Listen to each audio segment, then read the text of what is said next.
Before your outfit goes wrong, this video is sponsored by Squarespace.com. We're always wondering what went wrong for things. It's just where our brain goes. Like, there always needs to be a reason to put the blame on. Like when you lose in a video game, it's unnecessarily frustrating, and now your whole day is ruined thinking what went wrong. Or when you're dating and you get ghosted, you're always sitting there thinking what you did wrong. And for both of these, it's actually never your fault. Everyone else just needs to do better, and or you were too busy with their mom last night. But when it comes to fashion, you really have no excuse. Your outfit isn't talking to anyone on the side, and your outfit doesn't have a mom. So where do you put the blame on when your fit just doesn't hit right? Like, how do you find what's missing? You know, when you're in the mirror, and you're looking at your outfit, and you're like, something's missing, and you're like, how's something missing? I'm already wearing all my clothes, bro. Like, this is the top 5 wonders of the fucking world. Like, I hate that. Like, that just makes me want to quit fashion altogether and just live my life out as an NPC. Sometimes when something be missing, I want to be missing my head. But anyways, I've dealt with this problem so much.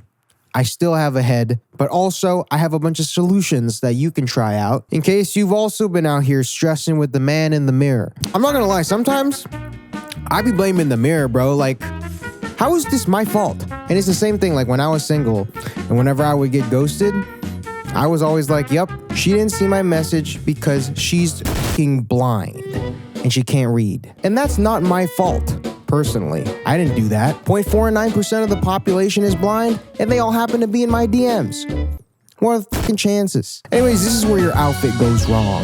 Now, there's never a right answer or universal answer rather, for the questions, what's missing, or what, like, why does this look off? Except there is, and it's most likely your shoes. So, shoes, even though they take up the least visual real estate on an outfit, they are a massive make or break. Shoes, in my opinion, dictate the direction of where your outfit is going. Aesthetically, chromatically, the formality, your shoes can be the difference between dripping or drowning. I've used this example before, but the same goes for cars. The rims are considered to be the shoes of the car for obvious reasons. They aren't the biggest visual feature on a car, and more times than not, you don't even pay any attention to them, especially if they're coming from the factory. Like, you could probably imagine what a Toyota Camry looks like off the top of your head, but I bet you can't describe what the rims look like though. Yeah, go ahead, take a second. Go ahead and lie to yourself real quick. She's not blind. She just doesn't like you. But this goes to show the visual insignificance of rims when they aren't aesthetically modified. Now, the concept just totally flips on its head when they are, though. An old beat-up car with some nice, tasteful rims is usually praised and aesthetically sound. You pay attention from everything, like the colors of the rims to the fitment. You might even realize there are calipers now, like what? Your car got some socks on? Like, the wheels are now one of the stars of the show. But conversely, an exotic, beautiful, luxury car with some tasteless rims is seen as gaudy and an eyesore. It almost stains the entire artistic and engineering achievement of the vehicle. And this exact principle goes for outfits as well. Like, take this fit, for example. I feel like this combination of aesthetics really speak for where my style is right now. And it's really not that complicated if you break it down piece by piece. Fat jacket, t-shirt, jeans, boots. This is my formula. I just like the way things contrast. There's a lot of room for creativity when I want to try some wild card, random stuff. So look at the outfit. Now trade my cowboy boots for a pair of Yeezys. Nope, right? Let's do it again. Take my outfit, trade my cowboy boots for the NPC special. Everyone's wearing this, and a lot of people like them for whatever reason. Trade them for the Panda Dunks. Wow. Even a pair of Air Force Ones that go with everything. And this fit included. This doesn't necessarily ruin the fit, but you can't deny that it changes the vibe a lot. See what I mean by how much swing shoes have? Now, you can easily argue that this can be said for every piece in an outfit. Oh, if you change anything, it changes. Okay, sure. No brainer. But I feel like shoes have the most power here. Here's the same type of outfit, but with a different jacket. Massive visual change, minimal vibe change. And here's the same type of outfit with different pants. Again, big visual change, Minimal vibe switch, in my opinion. But when the shoes, the smallest visual aspect of an outfit, go sour, the whole fit is thrown for a loop. So to try and kind of avoid this problem from the start, I like to try and build an outfit starting at the bottom with the shoes. You know why? Because greatness is built on a good foundation. It doesn't matter what's visible at the top. All architectural marvels are held up by a strong foundation. You may only see a flag on the moon, but it took decades of research, moments of genius, lives at risk just to get there. And now you may see a complex, intricately curated, aesthetically pleasing outfit here. But you may not know that I started with the shoes, bitch. I started with the shoes. I started with the shoes, motherfucker. But yeah, try starting with the root of the problem and you may yield better results. Let's say you style with shoes in mind first, or you just kind of have an idea that you really want to work with the shoes you got already. But now, why is there still something missing? I am running out of options, bro. Building outfits sometimes, it's like playing a game of I Spy. And I don't even know what I'm looking for is the thing. The customer service flowchart of building an outfit goes from the first option being change the shoes, and then if this option doesn't work, then you go to the next one, which is I quit fashion and I never go outside again and I have a very low sense of self-worth, and then I take a nap and then I wake up and then the whole process repeats again. But these options are kind of outdated. There's a new script now with updated options like spending money or therapy. But if you don't have access to either of those, there's a secret third option, which is make small changes first. You already have a general concept of what you're trying to wear. That's good. Now try your best to keep in that world. Like, nothing wastes more time and effort and makes a bigger mess than constantly overhauling your outfit in the mirror. Just over and over and over for no reason. Like, you ever just have that episode where you're just constantly pulling on the lever of the slot machine that is your wardrobe, and then just manically making random outfits because your first one didn't work? And when your outfit doesn't work, instead of tweaking it so that you can be on time, your first instinct is, well, I'm gonna make a whole new outfit. Now you're just going Ask Madden to the universe, hoping you land on a solid fit. And yeah, that feeling, getting stuck there, that fucking sucks. And now my place is a mess. Plus, I look like shit. And all that chaos just so I can wear Margiela Gats and jeans for the 10th time that week. The lesson here is believe in your concept.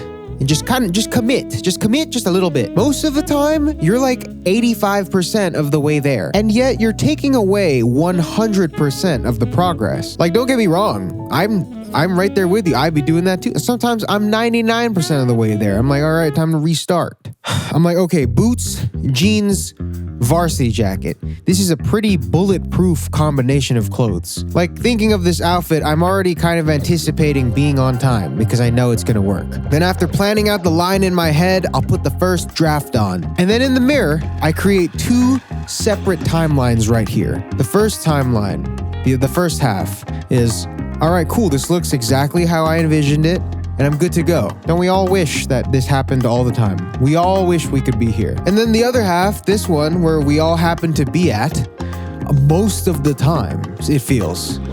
Half that time, something's missing. And then when this timeline actualizes, then I habitually hate myself. And then after that, I try to fix the small things. It just may be instinctive to overreact and scrap the whole idea and try something totally new. But you gotta just really start believing there's something there. There's a reason you're there in the first place. You're selling yourself short here. Like, don't take the path where you're like, okay, well, instead of finding out what's wrong, I'm just gonna change the jacket, which is the biggest piece, because that's probably the problem. And when you change the jacket, you're like, all right, well, now it doesn't go with the shoes. I got to change my shoes now. And then when you change your shoes, you're like, okay, well, the shoes don't go with the pants. So then you got to change your pants. And then now your new pants that you changed because they didn't go with the shoes, now those pants don't go with the jacket. And you kind of like the way the pants and the shoes go together, so you change the jacket instead. And now that you change the jacket, the shirt underneath no longer works with the jacket. So what do you got to do? Exactly. Okay, so now you change the shirt, and the shirt goes with the shoes, the pants, and the jacket. But now you look in the mirror and you're like, okay, I need something to top it off. So you add an accessory. So you add an accessory, and you almost like how the accessory looks better than when it wasn't there. But now the accessory doesn't go with your shoes. So you got to change the shoes because the shoes don't go with the accessory and you like the way the accessory looks on your outfit that you changed totally because you changed the jacket and all that for what? Huh? Why'd you do that? Why did that happen? Why did you have to do that? Why did you do that? Why did you do that? This is you right now. This is you right now. It's like trying to keep it together, pretending like you didn't just have a mental breakdown at home. Now you're wearing jeans and gats again. This is not about me. So back to the original idea. We're gonna pretend that never happened. So these small things that you can change, those can be anywhere from just cuffing your jeans, or sometimes just pulling your jeans up, adding a beanie or something, changing the undershirt of your jacket. And in this case, this outfit, I realized that the shirt was probably a little long and it was taking away from where my outfit was going in terms of proportions. And so I traded it for a shorter shirt to kind of match the crop vibe I was going, and bam, the silhouette works now. And I feel like that was a really easy, quick fix. And now I don't have to trash my closet and change the jacket and then change the shirt because the shirt doesn't go with the jacket, and then change the pants because the pants don't go with the jacket, but I like the pants now, so I gotta change the shoes. Dude, that timeline fucking sucks. Here's another outfit where I felt like something was missing and I couldn't really put my finger on it, but it felt like there was definitely a void. Now watch when I add a beanie and bam, all my problems go away. Stop overthinking. You're probably this close. Taking things away works too. Honestly, like sometimes you don't need to add something, sometimes you need to take stuff away. Like sometimes you got too many people talking at the same time. And it's like, what is even going on? Like right now, right? Like you're trying really hard to focus on the main idea, but there's so many people talking in the background. Sometimes you hear something out of pocket like this. And then bam, your whole train of thought is derailed. You're like, what is he even saying right now? Why did he say that? This is what it feels like when your outfit or anything creative got too much going on. I've been opting for lighter accessorizing myself lately, and it's been pretty refreshing. Coco Chanel famously said, before you leave the house, look in the mirror and take at least one thing off. So I took 5 things off, because I probably need a lot more help than she did. And it feels good. It's a nice change of pace to the outfit. I feel like sometimes taking things off, like right here, this outfit right here without chains, in my head looks cleaner and is a little more refreshing than the obvious addition of chains here, where most people be like, yeah, why not? But we're so caught up in perfecting our vision, right? That we'll just trash our closet and waste so much time until we're satisfied, just running up that hill instead of walking around it. It's natural to think that working harder yields better results, but sometimes that's not the case. I personally like doing less work. I am lazy as f***. I don't even like walking around the hill sometimes. Sometimes I like to call an Uber. You gotta find those metaphorical Ubers in your life. And one of my favorite ones, creatively and commercially, is the sponsor of this video, Squarespace. Squarespace is the best place to make a website for absolutely anything. They got over hundreds of designer award winner templates so that you can make a website look exactly how you want it from scratch. The metaphorical Uber, like these ones specifically that are laid out to sell things. They even thought about that for you. From something minimal like Almeida to something complicated like Maca. Both of these you can really start from somewhere and start customizing it to fit your aesthetic. And since I said it's all set up for you, all you gotta do is hot swap assets or add different products you're gonna sell, and then bam, you're good to go live. The metaphorical Uber. And then when you decide to go live and sell these things, Squarespace has integrated e-commerce tools on the website, so you can get that bag all in-house, no coding, metaphorical Uber. If you want to see how easy it is and try it out for yourself, you can go to squarespace.com/frugal aesthetic and get a free trial of the website builder. And then if you like what you made and actually want to go live, you will get 10% off your first order if you go to squarespace.com/frugal aesthetic now. Remember what I said about making small changes? How about you just get a whole template set up for you and just go make a couple small changes, baby. Squarespace.com/frugal aesthetic. The metaphorical Uber of websites. Thank you, Squarespace, for sponsoring today's video. Cool, guys. Go follow me on everything. Go make a small change. Go make a small change to your social media. Go follow me on everything. That's it. Go make a small change.